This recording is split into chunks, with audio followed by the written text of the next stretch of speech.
Olá, está começando mais um Espaço Universitário, o programa que apresenta documentários feitos por alunos de comunicação. Hoje nós vamos conhecer a história de 4 paulistanos que buscam mudar a realidade da capital paulista. São pessoas que tiveram iniciativas sustentáveis para tornar a cidade um pouco mais verde. O documentário foi feito por um grupo de alunos da Universidade Anhembi Morumbi.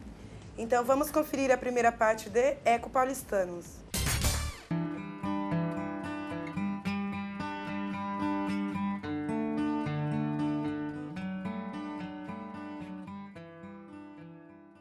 Nós estamos no bairro da Penha, na zona leste de São Paulo. Eu caminhava por aqui todos os dias e via que essa região aqui estava cada dia mais degradada. E numa das minhas caminhadas, mais precisamente lá no dia 23 de novembro de 2003, vendo isso todo dia, pior, numa segunda-feira, eu resolvi mudar isso daqui.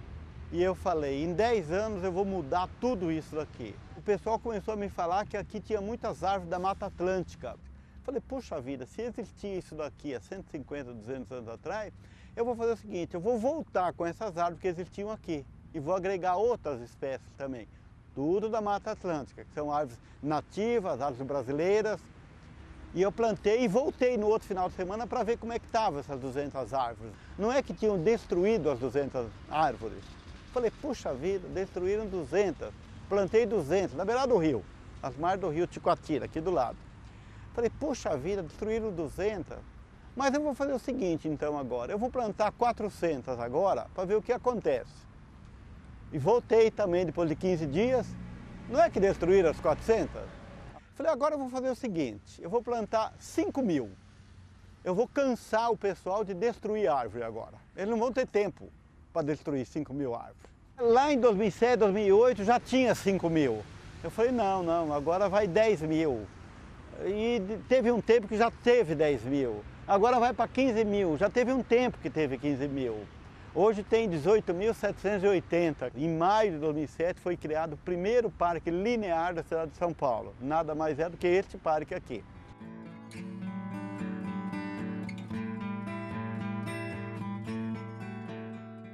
Ticoatira, ele é um parque linear que só teve a preservação da APP, que é a Área de Preservação Permanente, que está prevista no Código Florestal. Aquelas árvores, segundo o que consta nas pesquisas, né, elas foram plantadas mais por um senhor que começou esse movimento de plantio. Foi uma iniciativa maravilhosa que levou a prefeitura a reconhecer aquela área como parque. Eu acho que o Parque Ticoatira ele foi um caso muito especial por ter sido o primeiro parque linear, a primeira discussão que levantou a questão dos recursos hídricos, de que modo a gente consegue se relacionar com eles. É sensacional a ideia, o conceito dos parques lineares, né? Você faz a preservação das matas ciliares, você protege a água, né? E ao mesmo tempo oferece áreas de lazer para a população. De uma forma contínua, vai serpenteando assim. Acho que especificamente os parques lineares, eles existem por uma necessidade de tratamento com relação aos recursos hídricos. E isso, mais uma vez, eu acho que abarca melhorias para a população em diversos sentidos. Nos sentidos ambientais, nos sentidos paisagísticos, sentidos de qualificação urbana e tudo mais. Mas a vegetação ali não é a mais adequada, né? Existem alguns equipamentos sociais, mas é uma área encalacrada entre duas grandes avenidas, né? O rio está em taludes de concreto, então, puxa, sabe aquele ditado, em terra de cego quem tem um olho é rei? Então, né? Então, o Parque Ticoatira é muito melhor do que a Avenida 23 de Maio, que tem um rio que está lá embaixo. Né? Então, será que é isso que a gente quer como parque linear? Eu não sei, mas é o mínimo, mínimo, é alguma coisa como Ticoatira. 90% das pessoas pensam que é o poder público que faz isso. Não é o poder público, é uma pessoa que faz isso daqui. Não menosprezando, o poder público não pode tudo. Mas o ser humano tem que ajudar, tem que colaborar. Eu acho que tem que ter uma mobilização governamental para que seja incitado isso dentro do poder público. Eu acho que tem que ter uma mobilização técnicos que de alguma forma deem conta do recado de fazer isso, e você precisa ter mobilização da população.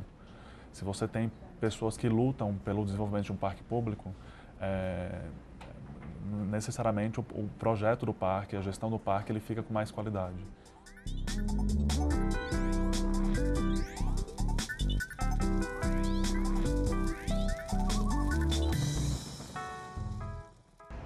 Floresta Urbana é uma organização sem fins lucrativos, fundada em 2008. Fundada por um grupo de amigos que se baseou na tese de doutorado do Jörg Spangenberg. E aí ele detectou que a vegetação na cidade tinha uma importância muito grande para o microclima, né? E aí ele começou a fazer essa pesquisa, alinhando a questão da natureza, da importância de trazer vegetação principalmente para as construções.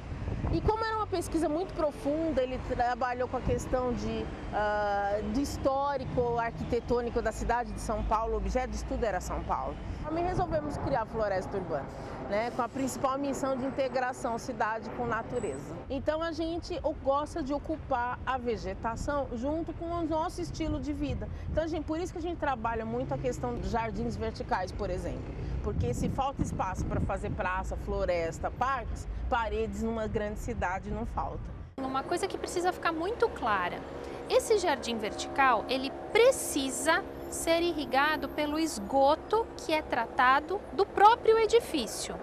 Não pode ser irrigado por água potável, de forma alguma, porque senão ele não vai fazer a função da vegetação, que é refrigerar o ambiente e equilibrar o ciclo hidrológico. Por exemplo, esse jardim é o segundo que a gente faz totalmente desplugado das redes de energia e de água de abastecimento. Então aqui a gente trabalha com energia solar para alimentar o bombeamento e água de reuso quando não dá, ou captação de água da chuva. A gente colocou a vegetação com um sistema inteligente, porque jardim vertical gasta muita água. É um dos entraves dos jardins verticais, é esse consumo alto de água que precisa. Então, numa crise hídrica como vive São Paulo, se só falar de jardim vertical sem um abastecimento um pouco mais sustentável, fica um pouco ambíguo, né?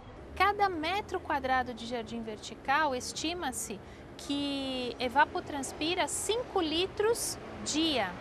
100 metros quadrados equivalem a uma grande árvore, que são de 450 a 500 litros dia de evapotranspiração. Quer dizer, uma caixa d'água pequena por árvore. Então, é uma umidificação constante. No entanto, não faz sombra. Então, não é completo como é uma árvore, né? E é por isso que você não pode trocar uma árvore no chão por uma empena.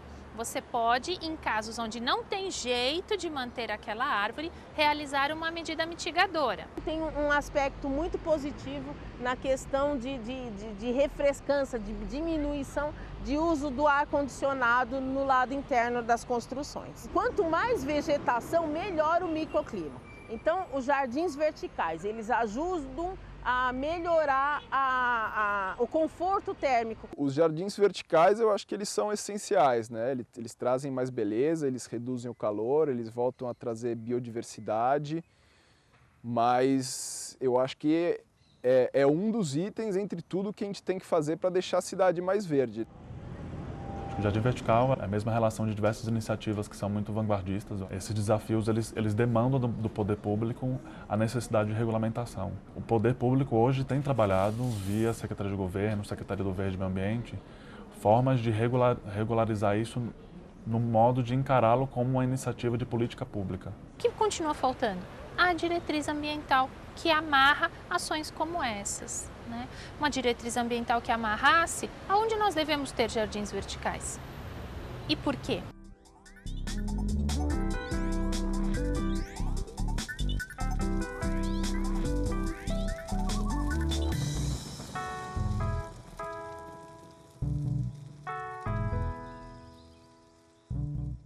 Preservação e mesmo aumento de áreas verdes é uma política muito importante do ponto de vista da saúde. Esse ambiente no qual estamos inseridos, ele vem sendo degradado, né, ao longo das décadas, dos séculos, e com isso uma série de implicações ou de impactos na saúde vem surgindo. A poluição do ar, por exemplo, já é a 10ª causa mais importante de mortalidade no mundo inteiro. Então o ambiente tem uma influência muito grande e, claro, a urbanização que é basicamente essa mudança, né, que a gente vai fazendo, né, incultando no meio ambiente, então vai transformando esse meio ambiente em geral de uma maneira ruim, né, com impacto negativo. Nós tivemos uma urbanização sanitarista que eliminava os rios da paisagem e, com uma linha de fomento para sanear as cidades, ela aproveitava e fazia a marginal. Então retificava o rio, conduzia os esgotos para o rio, é errôneo, mas era o que se fazia, e depois colocava a pista em volta para deslocamento, eliminava essa vegetação. Então é uma sucessão de pequenos enganos ou grandes enganos, né, que nos trouxeram a essa situação atual. A vegetação, ela evapotranspira. O que ela faz? Ela respira, como todos nós, só que ela filtra o ar nessa respiração. Então ela tem a capacidade de reter algumas impurezas existentes no ar. Para remover CO2 do ar, as árvores trocam a molécula de CO2, né, por moléculas de água. Então as árvores, as florestas evapotranspiram, né? E 1 metro quadrado de floresta, ela lança na atmosfera uma quantidade de vapor d'água equivalente ao que é evaporado por 6 a 8 metros quadrados de oceano. A falta do verde afeta diretamente na questão, novamente, da evapotranspiração, associado à multiplicação do que se chama ilhas de calor. Então, na cidade se multiplicam várias regiões onde as ilhas de calor acabam criando microclimas que se diversificam dentro da própria cidade. Então, você muitas vezes tem chuva a 5 quilômetros daqui e não tem chuva aqui, ou vice-versa. Então, você tem áreas que acabam se caracterizando como espaços nos quais há uma redução da evapotranspiração, ou seja, da capacidade de absorção, não, do CO2, não? Provocado pelas plantas e pela vegetação. Tem diferença de temperatura entre um bairro arborizado para um bairro menos arborizado? Sim, né? Com certeza tem. E muitas vezes essa diferença de temperatura chega de 3 a 5 graus Celsius. Né? Por que tem diferença de temperatura? O que mais faz a cidade esquentar são as superfícies escuras, né? No caso, o asfalto. Tá? Então, quando o sol bate no asfalto, ele esquenta o asfalto irradia essa energia na forma de calor. Né? Então, quando a gente tem um bairro arborizado, o que acontece? Duas coisas acontecem, principalmente. Primeiro, as árvores bloqueiam boa parte da radiação solar de chegar no asfalto. O outro é que a água que elas evapotranspiram pelas folhas, elas retiraram do subsolo. E essa água evapotranspirada, ela é fria, porque ela estava no subsolo. Então, as árvores, nesse caso, as florestas urbanas, elas funcionam, a gente pode fazer uma analogia com ar-condicionado. Né? Por isso que tem essa diferença de temperatura tão grande. Ao contrário do que pode parecer, São Paulo não é das cidades mais secas como se pensa. O problema de São Paulo é a distribuição.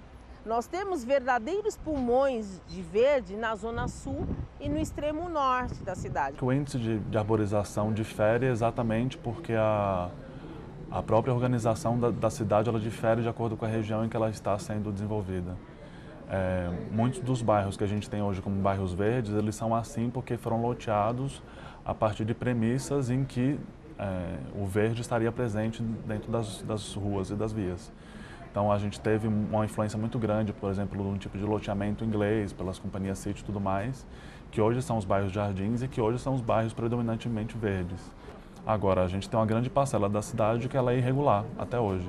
Então, a questão de muitas áreas, principalmente nas áreas periféricas, não é nem a questão da arborização. Muitas dessas áreas sequer têm calçadas, sequer têm vias, muitas delas, dentro das condições exigidas e normatizadas que a gente tem no desenvolvimento da cidade. Legal o documentário, né, Raira? Sim, verdade. Pensar em sustentabilidade para uma cidade como São Paulo é mesmo muito importante. Mas agora nós vamos fazer um rápido intervalo, então não troca de canal, porque o Espaço Universitário volta já.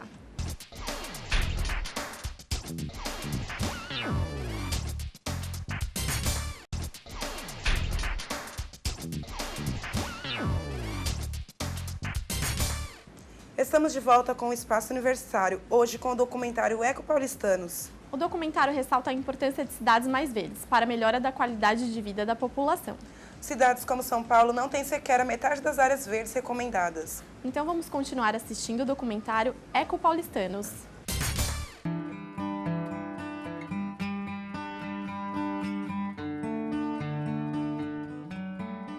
Você precisaria de um projeto para conectar, a palavra é conectar essas áreas que estão dispersas, né? E até restaurar áreas de calha de rua, onde você não tem as árvores, ou porque morreram, ou porque teve algum problema, precisou cortar, enfim.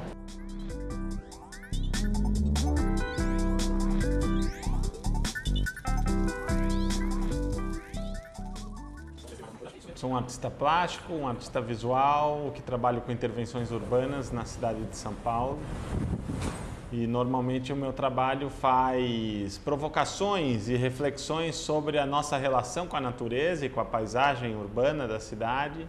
O projeto Árvores Caídas, que já se transformou numa intervenção conhecida no Parque Ibirapuera, nasceu de um convite de uma agência que queria, de alguma maneira muito criativa, chamar a atenção do público e da população da cidade para a questão das centenas de árvores que caem na cidade por motivos errados. Por que motivos errados? Porque nós temos a falsa impressão de que a culpa da queda das árvores são delas, mas não. Nós que causamos esse distúrbio, né, nesses elementos verdes da paisagem, por exemplo, com calçadas e concreto que espremem as raízes, ou a poda incorreta, ou plantio inadequado, até de espécies que não são nativas. E tudo isso acabou gerando um pensamento que foi visitar o Parque Ibirapuera, e justamente lá no Ibirapuera tinha uma árvore, um eucalipto muito grande, caído, e grande mesmo, ele tinha 20 metros de comprimento. E depois a gente descobriu que ele pesava 10 toneladas. Eu propus replantá-lo no parque, porém de ponta cabeça, para chamar a atenção das pessoas, porque nós não vemos, ou seja, as raízes e tudo aquilo que é invisível aos olhos, e a arte torna visível, como disse Paul Klee. E além disso, eu também tive a ideia de colocar uma figura humana de ponta cabeça lá em cima, justamente para despertar o olhar e chamar a atenção das pessoas que circulam no principal parque da cidade. As árvores têm um ciclo de vida, né? E quando chega um determinado momento, aquela árvore morre, sua estrutura começa a ficar mais fragilizada por decomposição, ação de cupins, etc, né? E chega um momento que essa árvore inevitavelmente vai cair. Hoje o que é feito, né, é um processo de controle do que acontece. Então, quando cai uma árvore, você vai lá, faz a remoção e tudo mais. Mas a gente está começando, acho que, a desenvolver, via no município, processos e procedimentos que ajudem a ter a prevenção da queda de muitas dessas árvores. As políticas públicas têm um grande desafio de preservar o verde. Nesse momento em que muitas árvores têm caído, tem que encontrar uma forma de renovar esse estoque de árvores com árvores que sejam mais resistentes, não? Porque quando essas árvores foram plantadas, a vida na cidade era bastante diferente, era muito, digamos, as árvores sofriam muito menos estresse, se deterioravam muito menos, não? E o conceito todo dessa exposição era, então, chamar a atenção das pessoas de uma forma provocativa e lúdica também, para a relação que o homem tem com a natureza em São Paulo. E as árvores caídas, então, eram simbolizadas por esse enorme eucalipto plantado de ponta cabeça, como se eu tivesse ressuscitado uma árvore que já estava morta, estava condenada. Um enorme desafio que a gente tem de trazer para a sociedade a importância de que ela esteja cada vez mais disponível para ter uma convivência com práticas educativas para a sustentabilidade.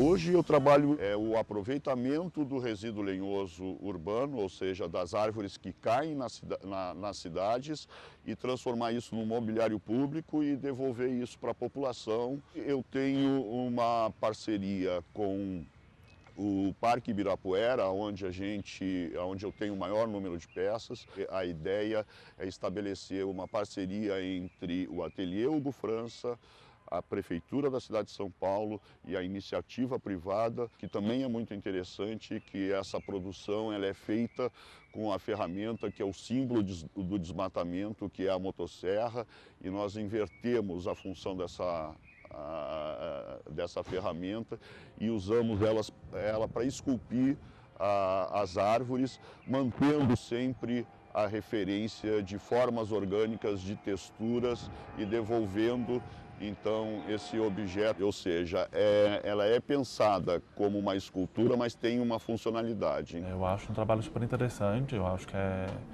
uma tendência nossa também de reaproveitamento desse material, que hoje muita parte do material que proveniente da queda das árvores, muitas delas é descartadas, né?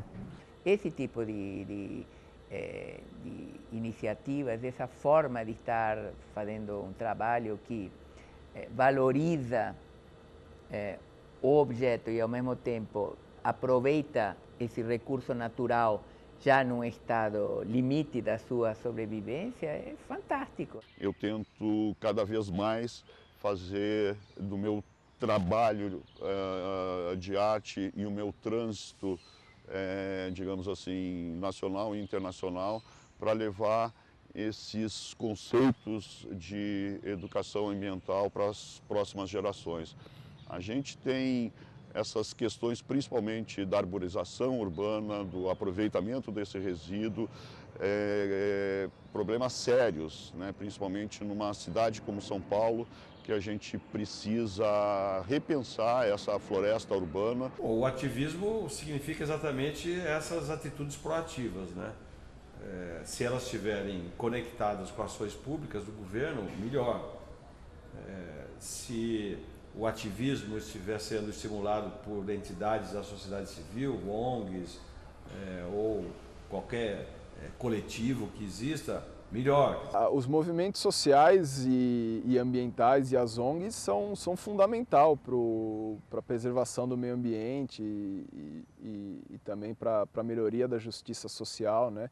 Acho que são eles que sempre estiveram à frente batalhando e puxando pela mudança, né? Então eu acho que tem um sentimento de compartilhamento e soma de pessoas que querem fazer uma cidade diferente que está muito forte. Então basta conhecer essa turma que está por aí. Tenho certeza que tem gente em todos os locais, todas as escolas, regiões de São Paulo, tem gente querendo fazer diferente.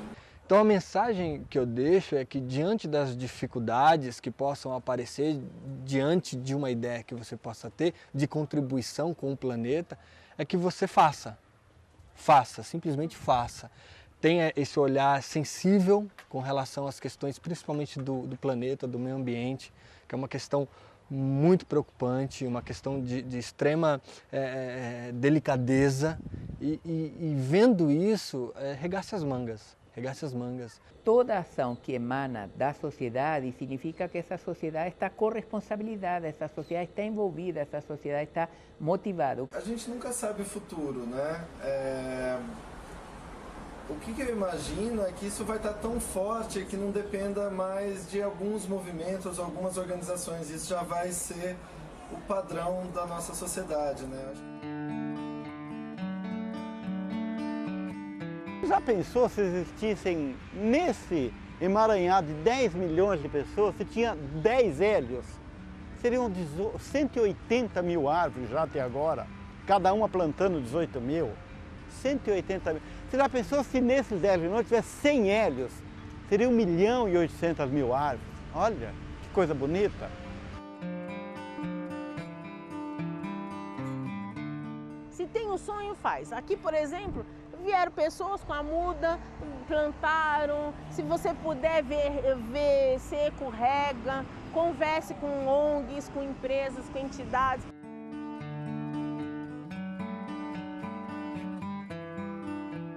O artista, eu digo também que a gente não transforma o mundo.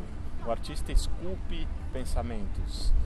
Ele molda a mente das pessoas e, com sorte, esculpir muitas mentes, aí sim a gente tem uma possibilidade de transformação da realidade.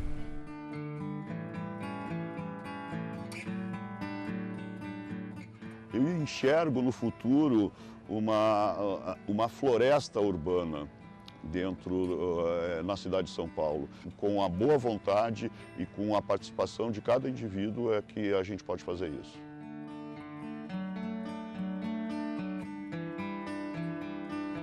Eu queria que as pessoas fossem às ruas não por 20 centavos, mas pelos rios da cidade.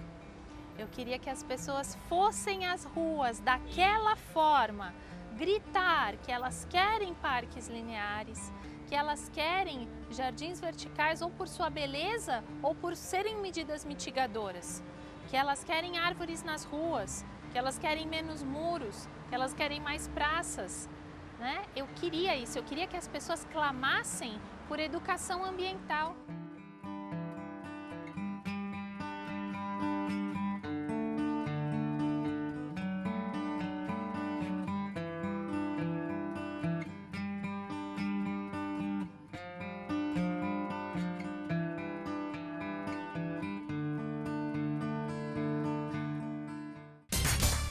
Interessante como a arte pode ajudar nesse tema, não é mesmo, Raira? Sim, histórias como essas mostram como a arte pode transformar a vida das pessoas.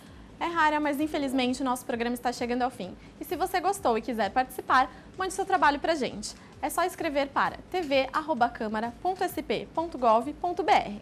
E não se esqueça de curtir a nossa página no Facebook. Tchau! Até a próxima. Tchau, tchau!